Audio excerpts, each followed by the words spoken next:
Disclaimer: the views and opinions expressed in this episode are those of the guests and do not necessarily reflect the official policy or position of USA Global TV and Radio. The content presented is for informational purposes only and is intended to foster open discussion and debate. Viewer discretion is advised. USA Global TV and Radio does not endorse any particular viewpoint and encourages viewers to seek out additional information and perspectives. Saving America with Dr. David D. Schein.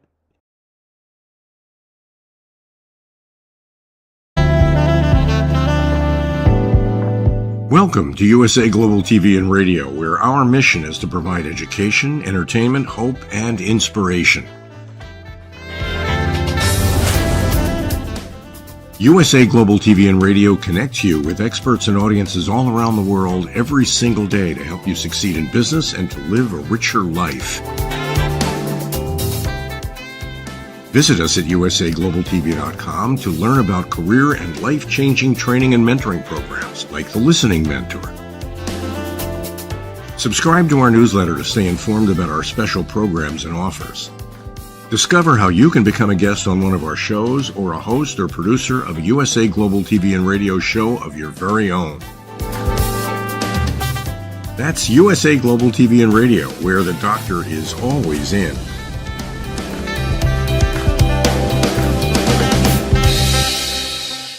Welcome to Saving America. This is your host, Dr. David D. Schein.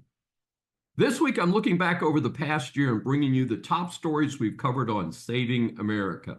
As Donald Trump came out recently and very explicitly said, we're going to wage the largest deportation program in history. The logistics of doing it, on the other hand, I think would be very difficult. And speaking as a taxpayer and a person who's actually paying attention, I'd like to know what the logistics of that are. I think that the answer is that it has a certain political appeal to a certain group of people, but the cliche is the devil is in the details, and I think the details will be very difficult. The first thing you'd have to do is you have to dramatically increase the number of immigration judges, people that are hearing, because virtually all of these people are claiming that they're being politically prosecuted in their own, or persecuted rather, in their own countries, and therefore they need to get asylum in the United States.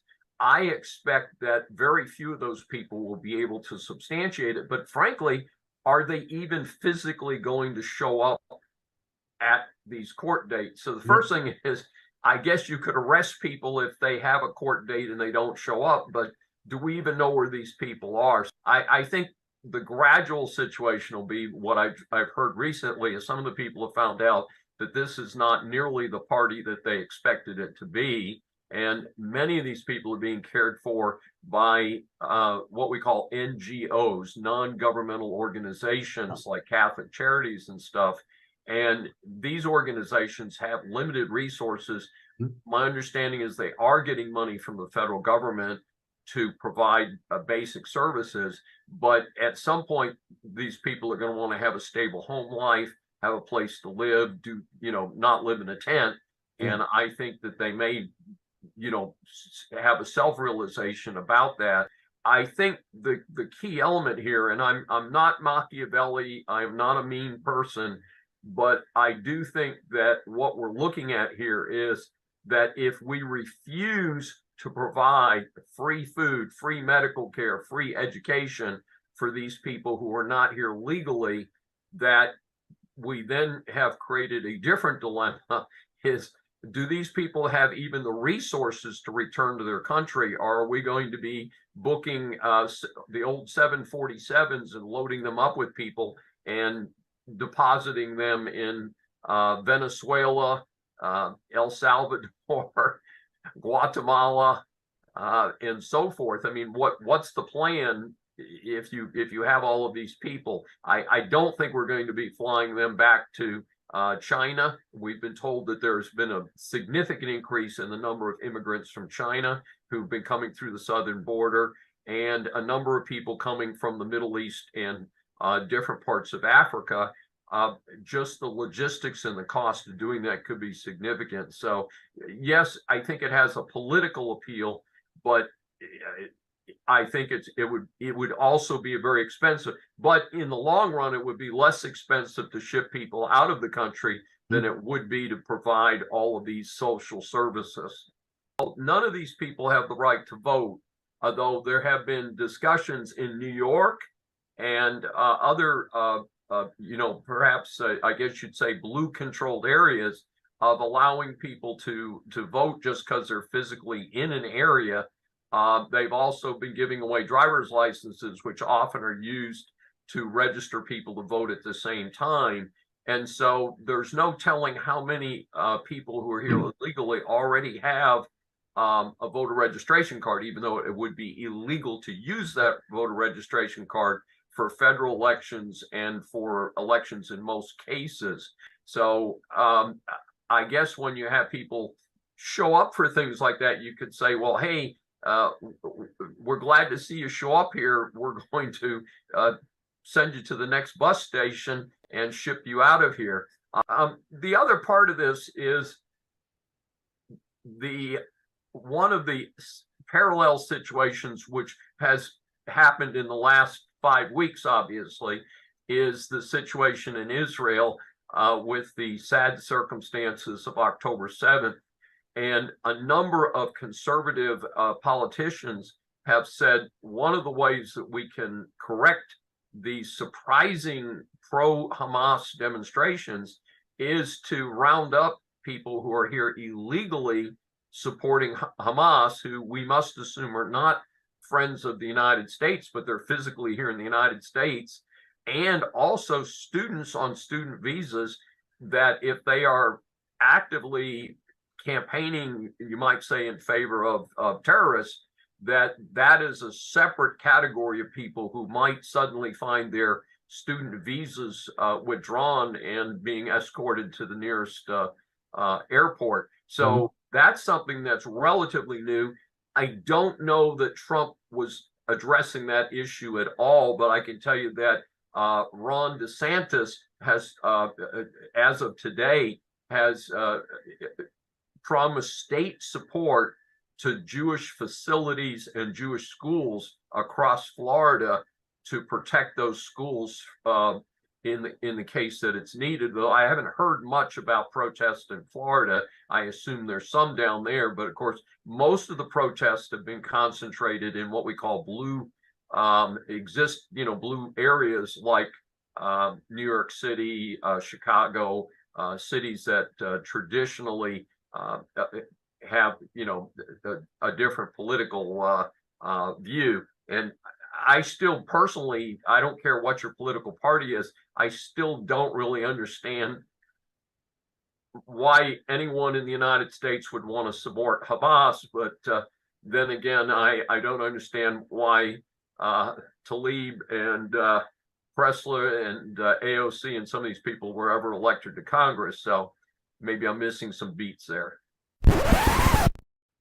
Recently, there was an important ruling in the Alex Jones bankruptcy case. Here's a quick summary. Mr. Jones built a big following for a show called InfoWars. He has claimed that numerous events were actually media hoaxes. So he's called a conspiracy theorist. Among the media hoaxes that he's claiming are 9/11, and in particular, the sad massacre of 20 school children and 6 adults at Sandy Hook Elementary in Connecticut in 2012. A news report states, victims' families who sued Jones for defamation said they were subjected to years of torment, threats, and abuse by people who believed the lies told in a show. One father said conspiracy theorists urinated on his 7-year-old son's grave and threatened to dig up the coffin.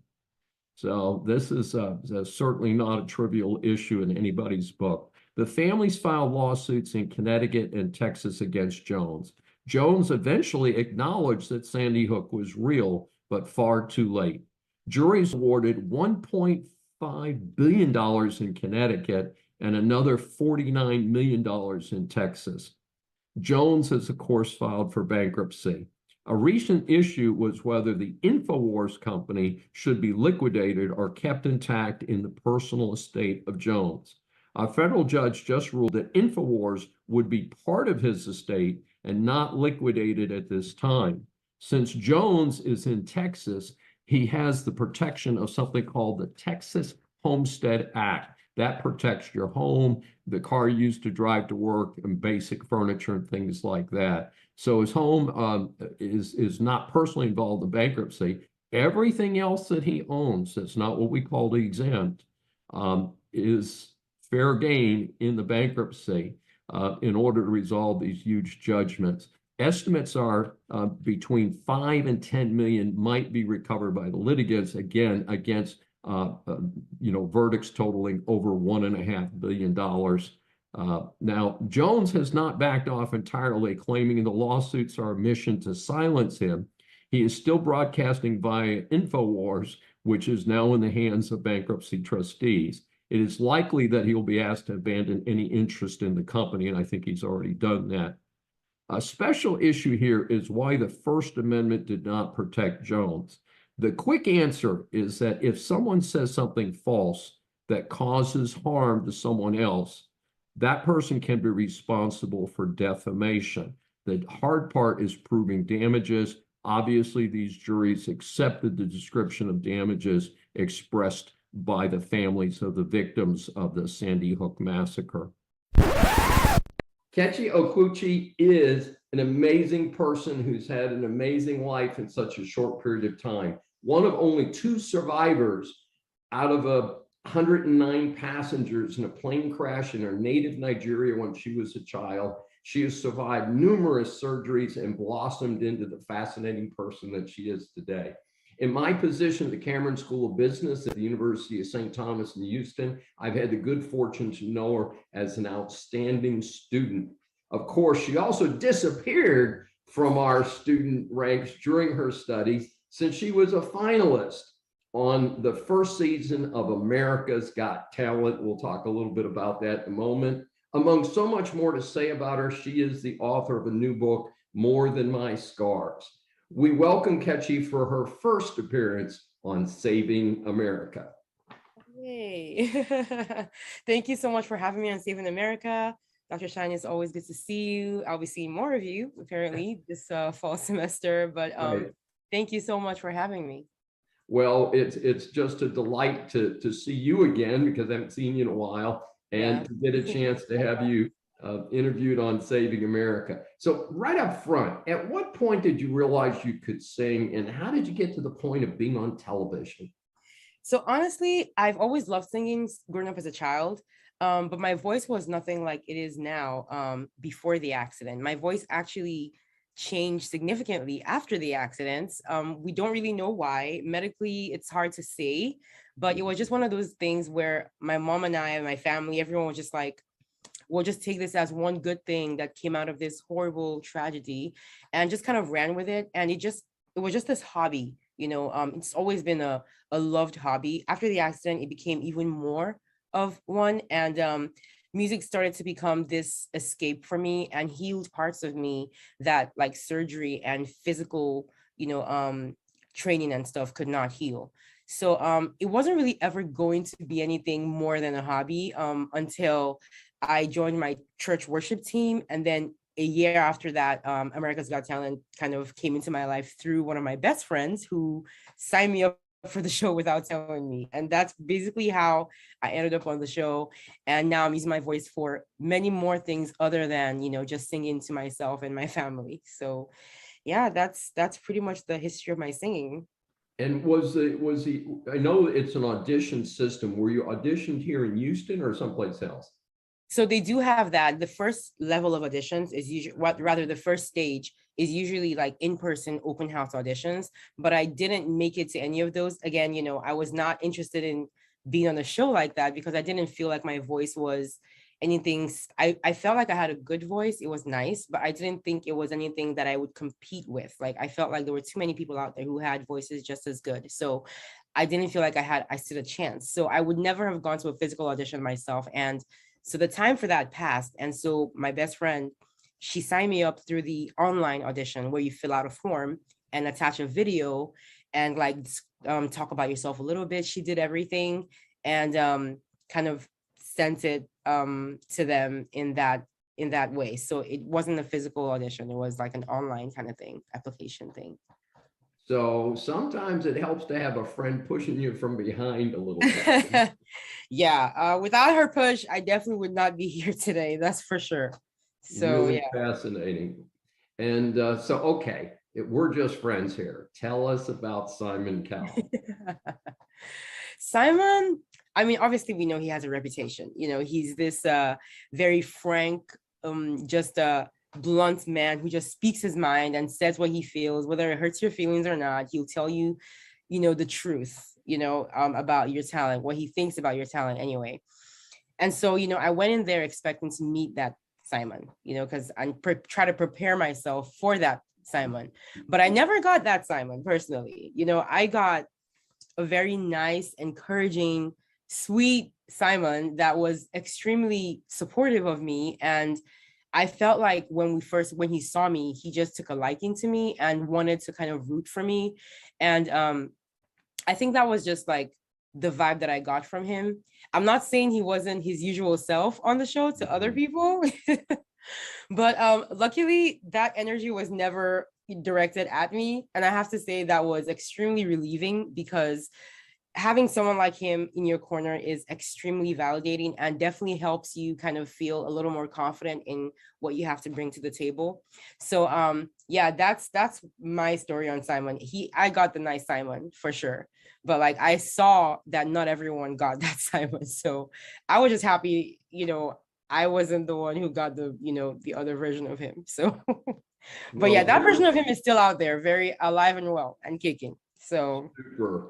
Well, to answer question number 3, and we usually ask 3, we're going to ask you 4 today.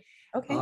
I am a big fan of working to control and reduce bullying in the workplace and in school. And I read that you are also an advocate for prevention of bullying. Tell us a little bit about your efforts in that area. So bullying prevention is something that resonates very deeply with me, not because of what I experienced with bullying, but because of what my little sister experienced when we first moved to America. She had a very hard time adjusting and adapting, and the people around her did not make it easy for her. And I had to witness that, and put out a lot of fires along with my parents, and just try to help her not to internalize any of the stuff that she was hearing about herself or how she was being treated. And thank God, what we try to teach her stuck rather than what the bullies did to her, because she blossomed into a very confident and self-assured young lady and has been that way ever since. But that experience that I had observing and protecting her during that time when things were really rough for her made me realize that I would want to be a part of something that would help prevent other kids from going through something like that as much as possible anyway. And then there's also the layer of there's layer added to my situation where I didn't experience bullying as a burn survivor, particularly, like specifically, but I was aware that a lot of burn survivors do go through bullying simply because of how different that they look. And so those two things kind of came together and made me have this drive to use whatever platform I end up ever having to at least in some way, use it in some way to promote bullying prevention. So how do I do this? I work with a bunch of different organizations. One of the most prominent ones would be one called Be Strong. They are a student-led bullying prevention organization. And I think that's what stuck to me the most, which is why I work with them the most. I love the fact that they're not student run, but student led. So they have a lot of events and they have a lot of platforms that they allow their students, like their participants who are their members who are students, to kind of take charge of speaking out against bullying and talking about prevention of bullying. So they are using the demographic that goes through that the most, to speak out against that, speak out against bullying. And I think that's a very effective way to do it because kids are more likely to listen to each other, so that's why I work with them the most. And so what we try to do And what I try to do, however I can, is to kind of teach three very important things. Number one is self-love. I think that everything stems from how you feel about yourself. In other words, the more you accept yourself, the more you accept your flaws, everything about you, good and bad, it makes it harder for someone else to make you feel bad about those things. So this is something I can speak about from experience. I know that being the way that I am has a lot to do with me being authentic and presenting that authentic self to the world as much as possible. And I feel like people need to learn more about how to do that as early as possible, because it helps you combat bullying, because no one can make you feel bad about yourself if you've accepted yourself. So that's the first step to me. And I try to show that in my social media, in everything that I put out there on the internet. Second thing is cyberbullying, another thing I experienced on AGT. And I try to teach people, how to just deal with that, which is, at least for me, was either ignore or block. And then if it gets too bad, report, but never engage. Engaging is the last thing you want to do, because it gives these people's ego the attention that they do not deserve. So that's another thing that I try to teach. And then the last one is accepting your flaws. I think that a lot of people have a lot of difficulty in doing that. And that's why bullies latch on and use that thing you feel bad about to make you feel bad.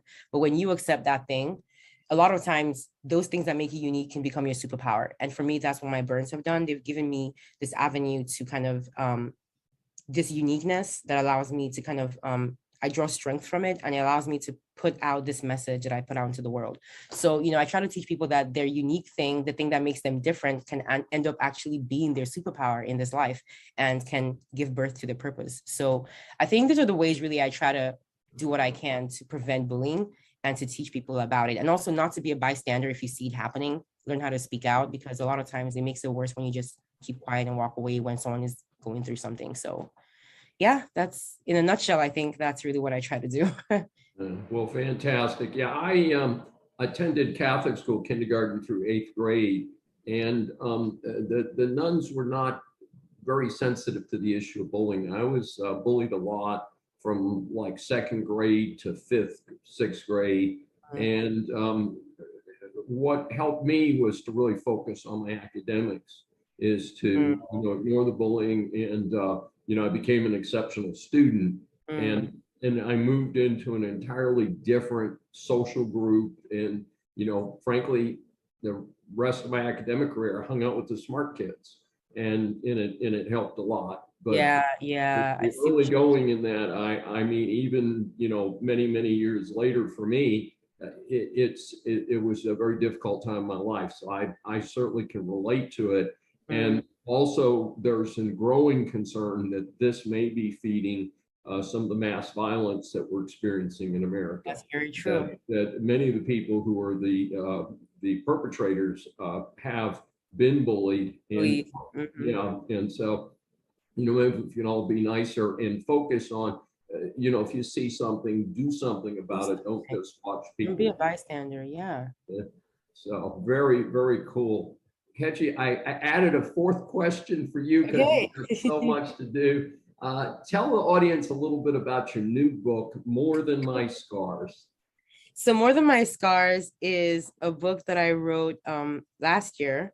And essentially, this book is pretty much my life story so far, but in much more detail than I've ever discussed in out loud. And it focuses mainly on the parts of my life after the accident where I learned the most important lessons that helped me kind of become the person I am today. And most of those lessons were learned while I was in South Africa, which is where I was first treated before I moved to America.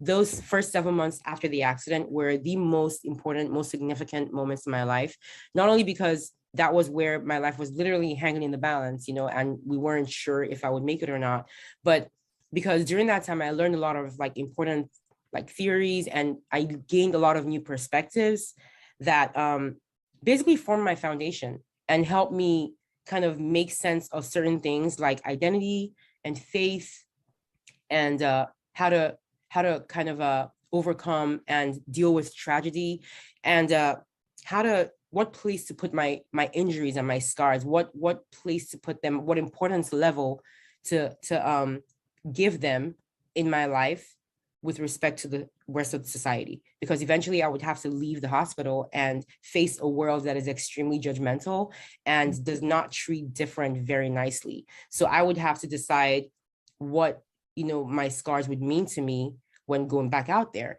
And so I think during those 7 months, I learned the most important lessons. And I try to that's what I try to share in the book, in the hopes that at least one person reading it would feel like maybe they gained something from it. But ultimately, I want people who've gone through trauma to feel seen. I want people who've gone through anything that has made them kind of stagnate, I guess, in their growth, to feel seen. And it doesn't have to be a physical, obvious trauma. We all have invisible scars, invisible trauma that are just as valid. And I wanted to validate all those kinds of trauma to anyone who reads, and to let them know that they are seen and their feelings are valid, and that there are ways to get over this kind of trauma. There is life to look forward to after trauma. And I wanted my life to be an example of that. So that's why I wrote the book, and shared all the nitty-gritty stuff about my story, not just the nice sounding things like, how she grew, she's confident, she's this, she's that, but like the difficult stuff that I had to overcome to become this person today, So I think we can all relate to that anyway, even if we kind of all relate to a plane crash. But that's what I wanted to share. And so far, I think the response has been extremely heartfelt and very relieving. Makes me feel like I did the right thing by writing it. So yeah, that's what my book is about. Outstanding. How can our audience get more information about you? So you can find me on pretty much any social media platform. I am on Instagram, I am on Facebook, Twitter, I'm on TikTok, I'm on LinkedIn. Just type in my name, Kechi, and you will find me like that. Just type in Kechi or Kechi Official. I also have a website, kechiofficial.com, where everything I just talked about, where it's all there, like all my social media platforms. So you can literally just go to my website and find everything else. And then that's where you can find me, and information about my book as well, and my music. Yeah, it's all there. Fantastic. The latest on the January 6th prosecutions. Virtually all Americans are aware of the riot that took place on January 5th, 2021 in the Capitol. The stated purpose was to protest the election outcome, making Joe Biden the president over incumbent Donald Trump. That was only part of the story. Subsequent to that, more than 1,200 people have been charged. Of that number, more than 460 were in prison for their role in the Capitol attack. At least 718 guilty pleas have resulted, many of those with jail time. Then the U.S. Supreme Court ruled near the end of the 23-24 term that the charge of obstructing an official proceeding did not apply to the January 6th protests. The actual case involves a Pennsylvania law enforcement official. In a 6-3 vote, SCOTUS ruled that the law applied only to evidence tampering in official proceedings. This was the main charge against most of the January 6th protesters, so many pending prosecutions will need to be reviewed or dropped. More important, those that pled guilty without the benefit of this opinion may move to withdraw their pleas, which would clear their criminal record. So the question is, how did the FBI and other federal law enforcement round up all of these potential defendants? Well, there was not an organized sign-in at the Capitol that day where people signed their name and said what state they were from or whatever. So how'd they find them? Well, it turns out they used something called geofencing. That may now be falling apart due to recent ruling of the U.S. Fifth Circuit Court of Appeals. The ruling struck down geofencing warrants on the basis that they were an illegal dragnet. Warrants are supposed to be specific under the Fourth Amendment to the Constitution. These warrants were too broad, according to the Fifth Circuit, and violated the defendant's rights to be free from unreasonable search and seizure. This could impact at least 300 of those charged in the January 6th matter. For those who are interested, Judge Ho's concurring opinion is a powerful endorsement of that decision and explanation. While this may be brought up to SCOTUS next, it will be interesting to see where this goes. I think the current SCOTUS justices will agree with Judge Ho. So the well-deserved A grade is to Governor Abbott. He doesn't get a lot of positives these days, but Governor Abbott and the Texas legislature, both parties, for a new bipartisan bill. It's House Bill 393, effective this month, September of 2023, makes a drunk driver responsible for child support for any children under 18 if the drunk driver kills a parent, not both parents, just a parent. The actual amount of child support will be determined by judge based on the overall finances of the child, such as if the other parent is still alive, supporting the child, similar considerations. Payments while the offender is in jail will obviously be postponed, but will accrue. Many of my audience know that I am a crusader against drunk driving. Folks, anything that we can do to deter drunk driving, I think is something that we should do. And hopefully this will continue to emphasize that the public's concern over drunk driving in this out of control situation. Texas has one of the worst drunk driving records in the United States, I learned in doing my research for this episode. We must not allow people to drink and drive. Folks, have a designated driver, take a taxi, take an Uber, hitch a ride, but do not get behind that wheel. And we have horrendous, sad cases almost every night on the evening news. Folks, we have got to get past this problem. We've got to get control. Please, yourself, be careful. Help your families to be careful and help the general public. And if you see a drunk driver, hit 911, get a policeman out there to arrest that person. Therefore, Saving America awards Governor Abbott and both parties in the Texas legislature for House Bill 393, requiring a drunk driver who kills a parent to pay child support. The U.S. Supreme Court upholds absolute immunity for presidents in Trump's case. Now, that may be a misleading headline. We'll explain further. This is perhaps the biggest ruling of SCOTUS this year, and perhaps one of the 3 or 4 biggest in the last decade. It's a 6-3 conservative liberal lineup in the decision. The current Department of Justice charged Trump for alleged interference with the results of the 2020 presidential election. Most Americans are familiar with the allegations that he attempted to get his VP not to certify the election, that he somehow caused the J6 riot, and that he contacted states regarding electors and et cetera, et cetera.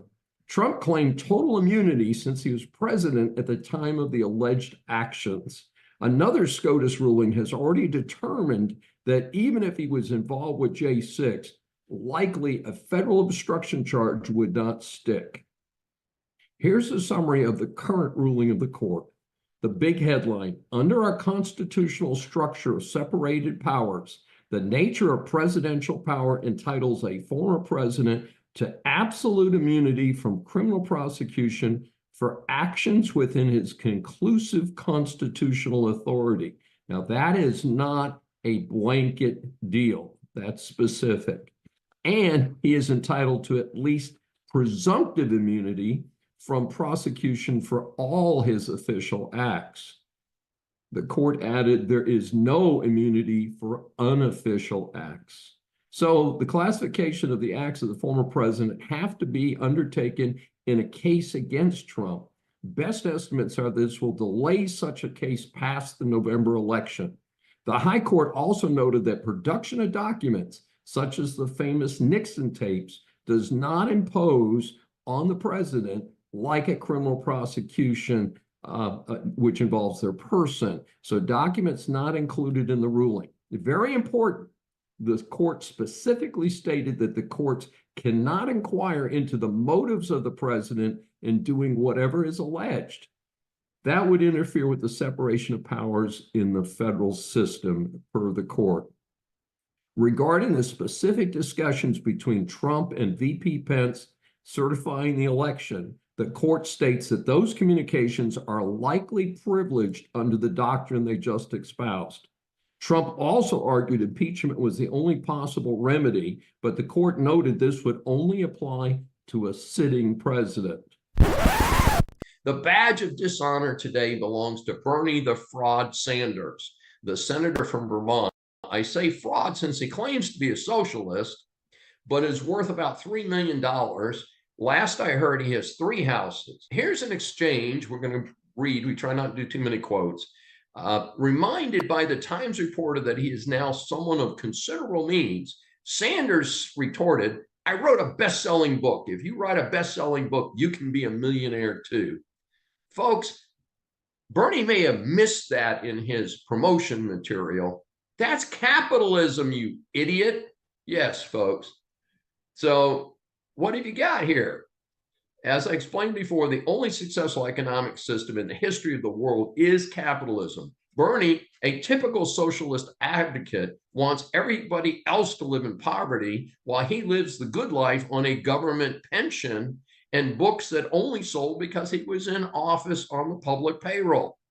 As I explained before, the only successful economic system in the history of the world is capitalism. Bernie, a typical socialist advocate, wants everybody else to live in poverty while he lives the good life on a government pension and books that only sold because he was in office on the public payroll. Bernie has supported communist governments around the world, many of which have subsequently failed. I couldn't find the information on it, but I believe he and his wife allegedly honeymooned in Moscow prior to the end of the USSR. Yeah, not someone I would put on my favorite American list. So is he a socialist, which is oftentimes compared to some of the Northern European countries?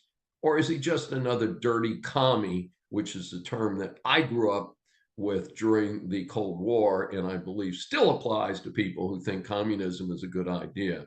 So Bernie gets his F-grade award, this time for pushing to investigate war crimes against Israel for defending itself against the monstrous assault at actions against civilians by Hamas and its Palestinian supporters. I make no apologies for supporting Israel defending its citizens and its clear historical right to control its very limited tract of land. It is sad that the Middle East at this point is really beginning to accept Israel, and we've got the Abraham Accords, which have been very successful, and yet we've got clowns like Bernie causing problems. We've got these protests that are completely out of line. And by the way, Bernie is not only our F-grade recipient for being the fake socialist that he is, but he also is honored in a funny sort of way. In my book, Bad Deal for America, he does get a face card, and he is deserving of being in Bad Deal for America and his F grade. A Santa Fe, New Mexico judge just dismissed Alec Baldwin's involuntary manslaughter case with prejudice.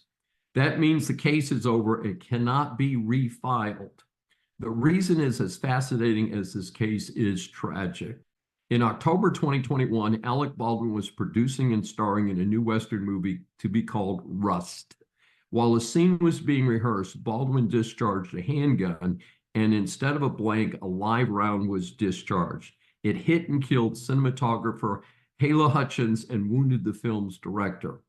As a result, the film's armorer, the person who takes care of the arms that are used in film productions, Hannah Gutierrez, and Baldwin, as the producer of the film, in addition to having discharged the weapon, were charged in the killing. Baldwin has also been dealing with civil suits related to the injuries caused by the shooting. Earlier criminal charges against Baldwin had been dropped. Ms. Gutierrez was prosecuted and found guilty of involuntary manslaughter. She was sentenced to 18 months in jail. Also charged in the case was Assistant Director Dave Halls, who said on the movie set the handgun had no live ammunition in it. He pleaded no contest to a misdemeanor charge of negligent use of a deadly weapon. Interestingly, he was given a 6-month unsupervised probation order. However, the Santa Fe prosecutor presented the case against Baldwin to a grand jury in January of this year. He was able to get an indictment. This time, the case went to trial.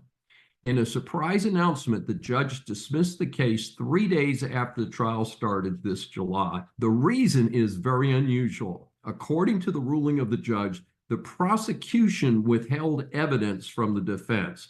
Under American jurisprudence, and contrary to television crime shows, any possibly relevant evidence must be provided to the defense attorneys by the state in advance of the trial. Part of the evidence in this case concerned why there were even live rounds on a movie set. Best I can tell, during off hours, some of the cast and crew fired live rounds for fun. It was the responsibility of the armorer, Miss Gutierrez, to make sure any gun on the set was only armed with blanks. It has never been resolved how a gun with a live round could have been handed to Baldwin during the filming. Leading up to the dismissal of the case, it was alleged by the defense team for Baldwin that not all of the live rounds recovered from the set by law enforcement had been disclosed by the prosecutors to the defense. The court held that this prejudiced the defense and that the withholding of the additional live rounds was deliberate by the prosecution. Now, Ms. Gutierrez, who's already been convicted, may use the same argument to appeal her conviction. Now, Baldwin still may face civil claims, but he's likely past any further criminal charges. Who was born and raised in New York by his Jewish father and German mother. After West Point, he served his country both in the Army and the FBI, where he worked in the National Security Branch assigned to foreign counterintelligence. Convinced of an impending collapse of American society due to the increasing negative influence and corrupt collusion of globalist U.S. corporations and globalist U.S. government, David left America in 2010 and moved to China, where he has worked in risk management, advising clients on strategic threat intelligence, as well as conducting security operations, corporate investigations, and due diligence. He has also worked for both Amazon and Boeing, leading their corporate crisis management departments, overseeing all of Asia. He is the founder and CEO of Terenbent Leadership Advisory. Rather incredible, this man has been declared an enemy of the state and is no longer welcome back in the United States. His political ideology centers upon faith, family, and freedom. He is fluent in Mandarin, Chinese, and German. His motto is "Lead to Victory." He is the author of the current book, Patriots Betrayed, a soldier, scholar, and spy's warning about America. And so we welcome Arthur Bomblatt for his first appearance on Saving America. Welcome. Thanks, David. I appreciate the welcome, and hello to all your listeners. Yes, and boy, you've got, that's, I think, maybe the longest introduction that we've put into the record so far. Thank you. Thank you. Put a lot into it. As you know, what we do is we ask 3 questions to give people a chance to give a quick view of what they're involved in. And again, I know what you're involved in is much more complex, but here's question number 1. Tell us why you are not welcome back in the USA with regard to the FBI investigation against you. Sure. Thank you. So first, I do not know why I'm not welcome back, but I could tell you why, the experiences that I go through. When I go to America, I am detained, searched, interrogated, deceived, humiliated, and physically assaulted by my own government. I know we don't have a lot of time, so I'm going to go through it really quick. The last time I traveled back to America was August of 2019. It was a plane from Taiwan to Chicago International O'Hare Airport. As soon as I arrived in O'Hare, I was selected for secondary screening. I began to undergo interrogation by what's called Customs and Border Patrol. They wanted to know all about what am I doing in China, what are my contacts. I tried to record the presence with my personal mobile phone. They told me I'm not allowed to do it. I had to surrender all my digital equipment to the Customs Border Patrol, give them my password to unlock the devices. My devices then went into a back room that I was not allowed to accompany them. Then they proceeded to continue to interrogate me, go through all my baggage, piece by piece. I waited over 3 hours until I finally got my digital equipment back. I left the airport thinking that was going to be it. It's not. Once I was in Chicago, and to all my viewers, my reason I was in Chicago is I was about to do a deposition against the Boeing company that I was suing them. I'm on Rumble channel, episode number 2, me and Boeing, check it out. You'll understand what I'm talking about, the collapse of America. But the purpose of the trip to Chicago was to do a deposition against the Boeing company. While I was in Chicago, within about 24 hours, I realized I was under surveillance, not overt surveillance, but covert surveillance. I could just feel it. I ended up going to what's called Grant Park, which is in the city of Chicago. At that time, I saw an individual that was surveilling me, which is a polite word to say he was stalking me, taking pictures of me, all covertly. I described this to the audience. Everything that I'm saying here has been submitted to the congressmen and senators. This is all documented. Once I realized I was under surveillance, I ran away from that vicinity about 200 meters inside the park into a dead end. I turned around. The same man is in a full pursuit running after me. Again, I go into the details and more. I won't go in too much now because we're under time. The man ended up, there was a physical altercation where the man physically assaulted me. At that time, I had no doubts in my mind this person was an FBI employee, either an FBI special agent or in the FBI, what we have is surveillance operatives. He was one or the other. And I knew at that time, if I would have physically assaulted this person, I would have been in a lot of trouble. I ended up becoming physically assaulted by this person. I ended up running again away from this person, escaping the maneuver. I never imagined I would be doing this in my own country. Again, to the audience, this is why I'm not welcome. To make a long story short, when it was time for me to leave America, same airport, Chicago O'Hare, I check in, I go through customs, I'm ready to board the plane just like all the other passengers are.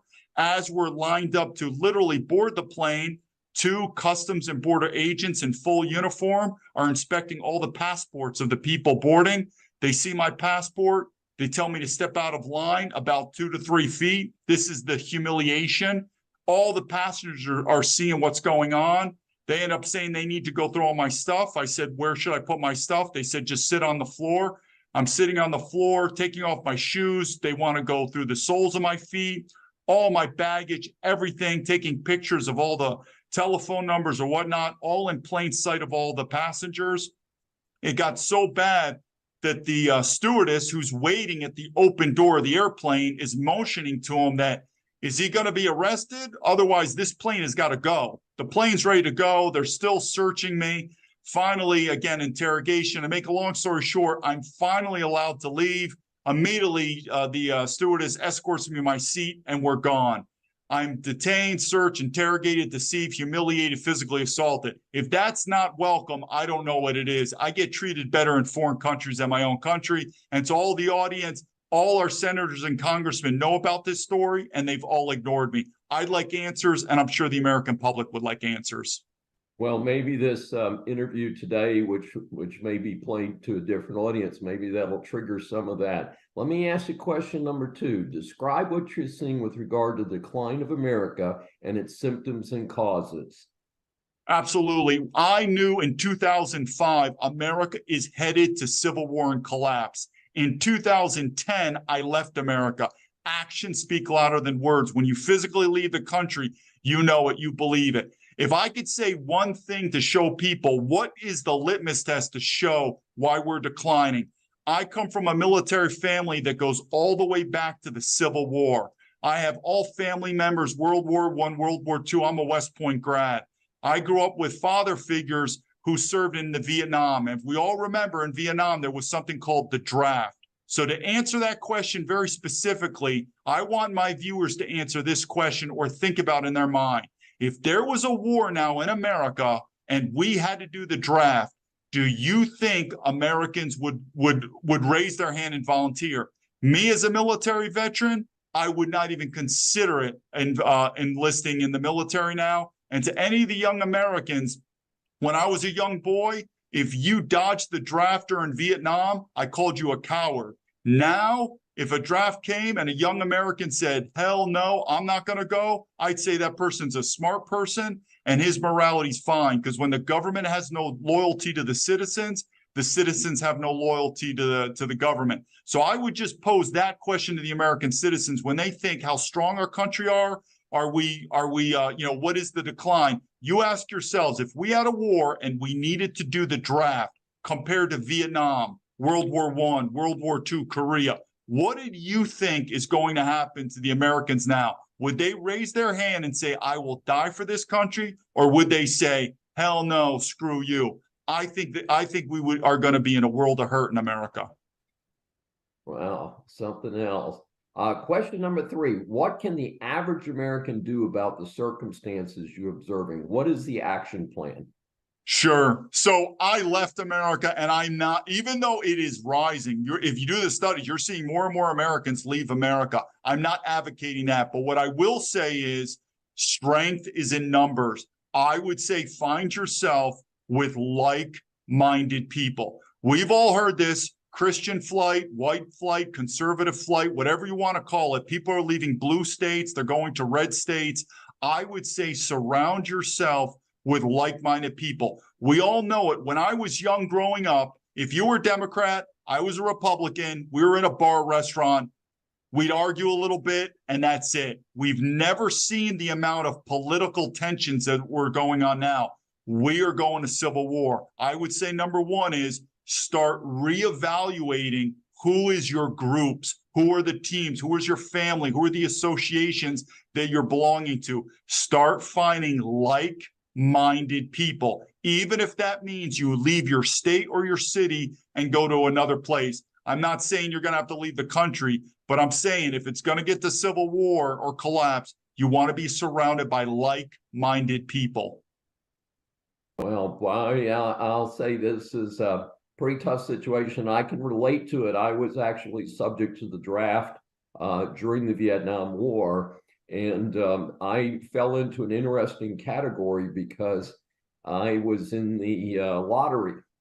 And I got a very high lottery number. And actually, while in college, instead of having a 2S deferment, I had a 1Y classification, meant that I was 1A, except they hadn't done a physical on me. It was subject to being drafted. But when I got the notice from the draft board, I call up, my hands are shaking, and I said, what's going on here? I'm about to get drafted. And the lady on the other end of the line at the Philadelphia draft board said, hey, Mr. Schein, she said, your draft number is 232. You have 0 chance of being drafted, because the lowest number was 75 that would be drafted out of Philadelphia. Part of the reason for that is because there were so many volunteers at that time out of a big city like Philadelphia. But it was a pretty interesting situation. And of course, I actually served all of my 1Y exposure, and then was subject to they told me once you served all that out, you're only subject to draft if you're under 35 and we go to a world war. And of course, by 1975, Nixon had eliminated the draft. But as you know, I came from a military family myself. My dad did 28.5 years in the Navy. And so I was military dependent during Vietnam. And it was very interesting to be on one of these far liberal WAC campuses as someone who came from a military family. So it's interesting, your observations. And of course, you reached a higher level by both being at West Point, which is a big deal in itself, and then serving in both the Army and the FBI. How can our audience get more information about you and your book? Sure. Well, one thing I could tell the audience is, sorry about freedoms in America. I've already been shadow banned on YouTube, so not there. So I would say the 2 social platforms are Twitter and Rumble. All you got to do is look up my name, David Baumblett. You'll find me. And then my website, it's called terebinth.info. You could get the book there, audio, ebook. And then there's hard and soft cover books, Amazon and whatnot. But the website, Terebinth, and then Twitter and Rumble, just my name, and you'll find me. A disease known as political correctness has swept through America. It has especially damaged education at all levels. The case of Christian McGee is a great example. He received a 3-day suspension for using the phrase illegal alien in asking his teacher a question at Central Davidson High School in Lexington, North Carolina. His family has helped him file a lawsuit in federal court accusing the school of violating his First Amendment rights. Christian's mother explained that this could have him viewed as a racist and might impede his chances for college. The school would not comment directly, but explained that this apparently involved their code of conduct. So the student handbook states, schools may place restrictions on a student's right to free speech when the speech is obscene, abusive, promoting illegal drug use, or is reasonably expected to cause a substantial disruption to the school day. And this is a quote according to the Carolina Journal. Now, how would using a correct term like illegal alien in any way violate the above code? That's beyond me, folks. But then again, I only have 4 earned academic degrees. What would I know relative to the geniuses running this high school? It is even more interesting in that this case is in North Carolina. I would be less surprised if it was in communist-occupied California or New York. Therefore, Saving America awards Christian McGehee and his family a coveted Saving America A grade. Former Marine prosecuted in New York City for defending subway passengers from a crazed person with a long criminal record.